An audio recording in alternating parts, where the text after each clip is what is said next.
All I hear is talking, I don't sweat that. If they don't trust me either, I respect that. If she be down the ride, oh, I bet that. Ooh, I slide for my people, don't forget that. Don't forget that. Don't forget that. Ooh, I slide for my people, don't forget that. Don't forget that. Don't forget that. Ooh, I slide for my people, don't forget that.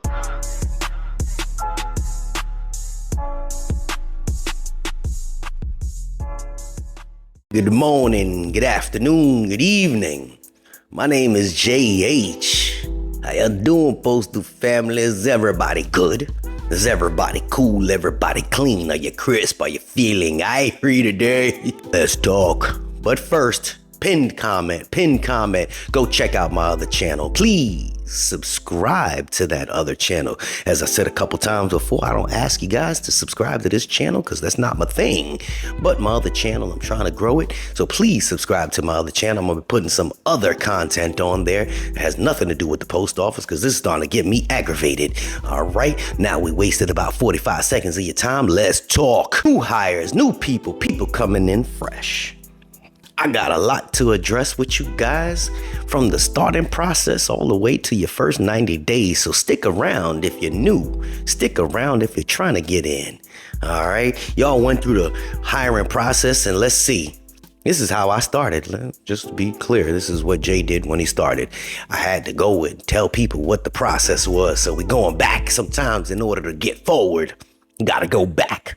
When you first start applying to the post office, it's a damn pain in your backside. Make sure you pay attention to your emails. It's key that you pay attention to your emails because if you miss an email, then you're out of luck. Then you're emailing me, hi, I'm new. I just started watching your channel. And that's how I change his voice up. I like that. Y'all like that? I just started watching your channel and I didn't notice that the email came into my junk mail. So here's the first thing. If you're applying, please do diligent, follow your emails, respond immediately because no matter who this guy is on here, I can't save you. Number one, respond immediately. Whenever they ask you to show up to do something, be there and be on time. We don't want to hear no damn excuses. Stuff happens, yes, but if you want the job, be on time. Your first impression is a lasting impression. It's just, come on now. Don't be late to your fingerprints. Don't be late to your orientation. This is a job that can provide you a nice future. Don't be late. It's a long process. Don't be late. In your first 90 days, if you show that who your character is initially, they'll get rid of you. They don't want that. We don't want that. Hell, I don't want that. And I'm a worker. That's number one. Number two is during the process, if you don't understand something in the emails, slow down, read it again. There are emails that come to you and they come from .gov, something USPS.gov. And if you can't comprehend something, write the people back. And if you do eventually get to see somebody there, get that person's email or a desk number. Don't say later on, oh, I don't know who to call. Is there a number that I can call? Because I don't. Do your due diligence. If this is your job, find out. Get the information. Store it in your phone. Put it on your forehead. Tattoo it to your ribs. Get the information so that until you're in the door, get everybody's name. If you're there with 3 people that are getting hired, get those 3 other people's phone numbers. They don't want your number, but to try to holler at you, they all trying to get a job. Everybody's numbers that you can, because that other person that might be there might know somebody that's on the inside. Get their phone number. So that way you have an in to somebody on the inside in case something happens. Number 3, when you finally come in there and you start working, mind your business. I said this in another video and I'll say it all over again. Mind your business. Don't share your business. It ain't nobody's business. People gonna ask you 1,000 questions. Ladies, there are a lot of guys that's gonna try and holler at you. And if men, people will holler at you too. And there's gonna be a lot of haters, a lot of jealousy. So just go in there, do your job. All right? Do your job. Just come in, punch in on time. Don't show up late. I don't know how many times I can emphasize this. Don't show up late. Take pictures of your time cards as well, because when you first get there, you might not have a time card. You'll have 1260s, a little form that you fill out. Please take pictures of your time cards. When you first start working and you run into somebody that you feel is a hard worker and is receptive, because a lot of people are going to try and find out who you are. Use your best judgment to figure out who's the best worker and who's the hardest worker and try to shadow around them. Now, the hard worker and the best worker may not be receptive to new people being around them. Then find somebody else if you have that option and try to pick their brain. Don't be a nuisance or annoyance, but pick their brain, get some information from them. And just say, hey, look, I'm just here to learn. Anything you want to share, I'm here for it.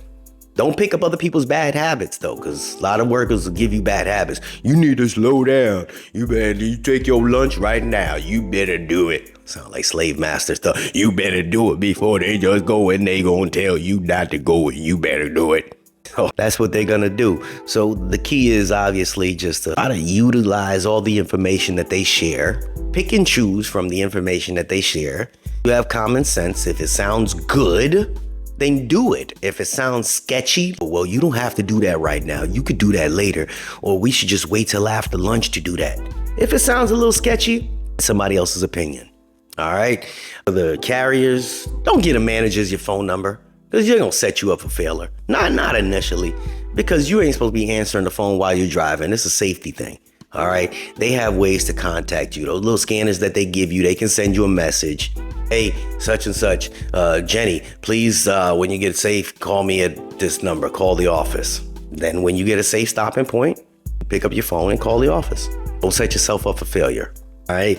If you see something, say something. Something don't seem right in that place, say something. Somebody say, oh, don't worry about it, and you still feel like it don't make sense, say it to somebody else. All right. Don't be overly extra. Why is that case right there on the floor? Why did they leave that box there? Don't be the extra person. Nobody likes that. But use your own judgment to figure out how to navigate around the post office. If you're new and you got a bunch of people that are in your group that are a good group, I wouldn't suggest getting their phone numbers, but what I would suggest is that you just make sure that you pay attention. Sometimes there's a lot of information that they share initially, and if you keep this little pen and pad in your top pocket, or text yourself. I do that all the time. I text myself everything. Don't pull your phone out while you're on the floor, but if you get pen and pad, oh, all right, this is how you operate it. All right. And what time do we usually start that? You know what that shows? It shows that you have some form of interest in learning. People just want to go to work. They don't want to learn. They're like, all right, I don't care. You're just getting the paycheck. Show some intrigue in the things that we're about to do. If any of that makes sense to anybody, you know what I mean? Just make sure you share it with the new hires. This information is for a lot of new people, all right? So this information ain't for everybody. Nonetheless, I'm gonna get 1,000 questions. Hey, Jay, what if my thing went from offer extended back to just pre-hire list? It's an algorithm. It's the computer, all right? If you got offer extended, then you got your fingerprints and you didn't hear anything after that, then just apply to something else, all right? If you know that your own background is messed up, all right, they do too. Any other questions? Leave your questions in the comment section. But I can't answer everybody's question. I have a life as well. A lot of the other postal workers that watch these videos will answer your questions as well. They tend to help out. So if it's not me, somebody else will. Don't take offense when somebody else is trying to help you out. This is JH, and welcome, I think. Stick around. We got some good things in the future, God willing. We out.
Unexpected expenses stressing you out? Get the money you need now with Loans for Feds, a program designed specifically for federal employees. Bad credit is not a problem. Application is fast and easy with same-day approvals. Apply now.